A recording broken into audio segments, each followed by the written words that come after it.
बहुत खुश हैं सर, बहुत खुश हैं। बहुत संघर्ष किया सर, हमें कभी भी दिक्कत नहीं दिया सर। मतलब 2008 में जब हमारे पिताजी का निधन हुआ गए, वहाँ से फिर उन्होंने आईटी कानपुर ज्वाइन किया। फिर उसके बाद कंप्लीट रूप से मुखर्जी नगर में रहकर तैयारी की। उसके बाद आज यूपीएससी कर गए। आपने अपने जीवन में यह तो जरूर सुना होगा कि प्रतिभा किसी की मोहताज नहीं होती। अगर आप में सच्ची लगन हो तो सफलता आपके कदम चूमती है। और कुछ ऐसा ही कर दिखाया है बिहार के मुजफ्फरपुर के विशाल ने। देश के प्रतिष्ठित यूपीएससी परीक्षा में सफलता प्राप्त की है। मुजफ्फरपुर के विशाल गुदरी के लाल बने हैं। बचपन में ही उनके सर से पिता का साया उठ गया था। गरीबी से संघर्ष करने वाले विशाल ने यूपीएससी की परीक्षा पास कर ली है। दरअसल मुजफ्फरपुर के मीनापुर प्रखंड स्थित मकसूदपुर गांव में रहने वाले विशाल के पिता की मौत हो चुकी है। पिता मजदूरी करते थे। सर से पिता का साया उठने के बाद विशाल की माताजी ने बकरी और भैंस पालन करके परिवार का खर्चा उठाना शुरू किया। मां ने अपने बेटे को कभी एहसास नहीं होने दिया कि उसके पिता नहीं हैं। बचपन से ही मेधावी रहा विशाल अपने पिता के मौत के बाद भी हिम्मत नहीं हारा। विशाल की मां बताती हैं कि विशाल बचपन से ही काफ़ी ज़्यादा तेज थे।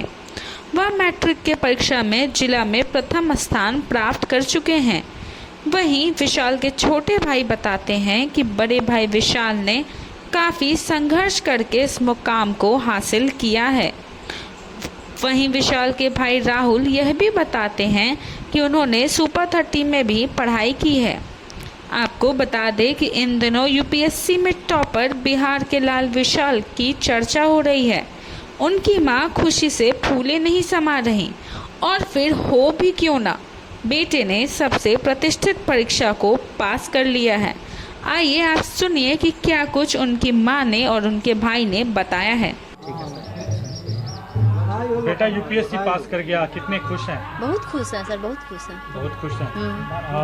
कितना संघर्ष किया विशाल ने और आज बहुत संघर्ष किया सर। क्या कुछ किया? पढ़ाई लिखाई में कैसे? पढ़ाई लिखाई में बच्चे से पढ़ने में उठा सर। पढ़ाई में कभी भी दिक्कत नहीं दिया सर हमको।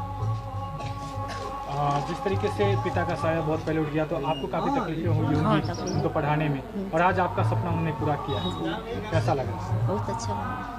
क्या नाम हुआ? रीना देवी। कैसे कैसे विशाल ने पढ़ाई लिखाई की, किस तरीके से उस मुकाम पर पहुँचे? वो बहुत मतलब संघर्षशील स्थिति में बहुत ही कष्टदायक रूप से वो पढ़े हैं। मतलब 2008 में जब हमारे पिताजी का निधन हुआ, उस समय से उनका टर्निंग पॉइंट रहा। उसके बाद उन्होंने काफ़ी लगन किया, मेहनत किया। 2011 में वो डिस्ट्रिक्ट टॉप किए। उसके बाद फिर पटना गए, वहाँ से फिर उन्होंने आईटी कानपुर ज्वाइन किया। आईटी कानपुर में बीटेक करने के बाद साल भर जॉब किए रिलायंस में। फिर उसके बाद एलएन में 9 महीना के आसपास काम किया। फिर उसके बाद कंप्लीट रूप से मुखर्जी नगर में रहकर तैयारी की। उसके बाद आज यूपीएससी कर गए।